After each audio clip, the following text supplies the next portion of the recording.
ಕುಮಟಾದ ಪ್ರಧಾನ ಸಿವಿಲ್ ನ್ಯಾಯಾಧೀಶರಾದ ಜೈಲಿನ್ ಮೆಂಡೋಸ್ ಅವರು ವರ್ಗಾವಣೆಗೊಂಡ ಹಿನ್ನೆಲೆಯಲ್ಲಿ ಕುಮಟಾ ತಾಲೂಕು ವಕೀಲರ ಸಂಘದಿಂದ ಅವರನ್ನು ಆತ್ಮೀಯವಾಗಿ ಸನ್ಮಾನಿಸಿ ಬೀಳ್ಕೊಡಲಾಯಿತು.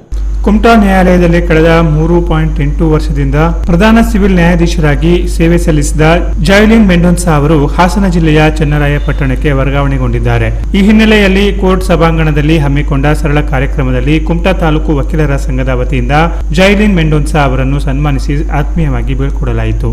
ಈ ಸಂದರ್ಭದಲ್ಲಿ ಹಿರಿಯ ವಕೀಲರಾದ ಎಸ್.ಜಿ. ಹೆಗಡೆ, ಅಶೋಕ್ ಐ. ನಾಯ್ಕ್, ರಫೀಕ್ ಮಾತನಾಡಿ, ಅವರು ನ್ಯಾಯಾಧೀಶರಾದ ಜೈಲಿನ್ ಮೆಂಡೋನ್ಸಾ ಅವರು ಮಾತು ಬೆಳ್ಳಿ ಮೌನ ಬಂಗಾರ ಎಂಬ ಮಾತಿಗೆ ಬದ್ಧರಾಗಿದ್ದರು. ಎಷ್ಟು ಬೇಕೋ ಅಷ್ಟೇ ಮಾತನಾಡುತ್ತಿದ್ದರು. ಅವರ ಮಾತಿನಲ್ಲಿ ತೂಕ ಇರುತ್ತಿತ್ತು.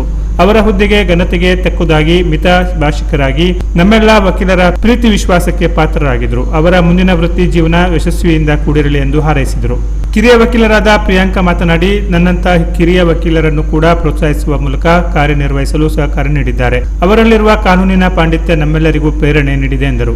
ಕಾರ್ಯಕ್ರಮದಲ್ಲಿ ಪ್ರಾಸ್ತಾವಿಕವಾಗಿ ಮಾತನಾಡಿದ ವಕೀಲ ಸಂಘದ ಅಧ್ಯಕ್ಷರಾದ ಮಮತಾ ನಾಯ್ಕ್ ಅವರು, ಪ್ರಧಾನ ಸಿವಿಲ್ ನ್ಯಾಯಾಧೀಶರಾದ ಜೈಲಿನ್ ಮೆಂಡೋನ್ಸಾ ಅವರು ಕಳೆದ 3.8 ವರ್ಷದಿಂದ ಕುಮಟಾ ಕೋರ್ಟ್ನಲ್ಲಿ ಸೇವೆ ಸಲ್ಲಿಸಿರುವುದು ನಮ್ಮೆಲ್ಲರಿಗೂ ಖುಷಿಯ ಸಂಗತಿ. ಅವರು ಅನೇಕ ಕೇಸ್ಗಳಲ್ಲಿ ತೀರ್ಪು ನೀಡಿದ ಪರಿ ನಮ್ಮೆಲ್ಲರಿಗೂ ಕಾನೂನಿನ ಪಾಠ ಹೇಳುವಂತಿತ್ತು. ಮಾನವೀಯ ಗುಣಗಳನ್ನು ಹೊಂದಿರುವ ಇವರು ಎಲ್ಲ ವಕೀಲರನ್ನ ಸಮಾನವಾಗಿ ಕಾಣುತ್ತಿದ್ದರು. ಅವರ ಜೊತೆಗೆ ಕಾರ್ಯನಿರ್ವಹಿಸಲು ನಮಗೆ ಸಿಕ್ಕ ಅವಕಾಶ ಕಾನೂನಿನ ಜ್ಞಾನ ಪಡೆದುಕೊಳ್ಳಲು ಸದಾವಕಾಶವಾಯಿತು ಎಂದರು. ಕಾರ್ಯಕ್ರಮದಲ್ಲಿ ಸರ್ಕಾರಿ ವಕೀಲರಾದ ಗಿರೀಶ್ ಪಟ್ಕಾರ್, ಮಂಜುನಾಥ ಬೋರ್ಕರ್, ವಕೀಲರ ಸಂಘದ ಕಾರ್ಯದರ್ಶಿ ಮೀನಾಕ್ಷಿ ನಾಯ್ಕ್, ಹಿರಿಯ ವಕೀಲರಾದ ಆರ್.ಜಿ. ನಾಯ್ಕ್, ವೈ.ವಿ. ಶಾನ್ವಾಗ್, ಪ್ರಶಾಂತ್ ನಾಯ್ಕ್, ಗಣೇಶ್ ರಾವ್, ಸಂಜಯ್ ಪಂಡಿತ್, ಉದಯ್ ನಾಯ್ಕ್, ಬಿ.ಡಿ. ಶ್ರೀನಿವಾಸ್, ರಘು ನಾಯ್ಕ್, ಎಂ.ಎಸ್. ಭಟ್ ಸೇರಿದಂತೆ ಇತರೆ ವಕೀಲರು ಇದ್ದರು.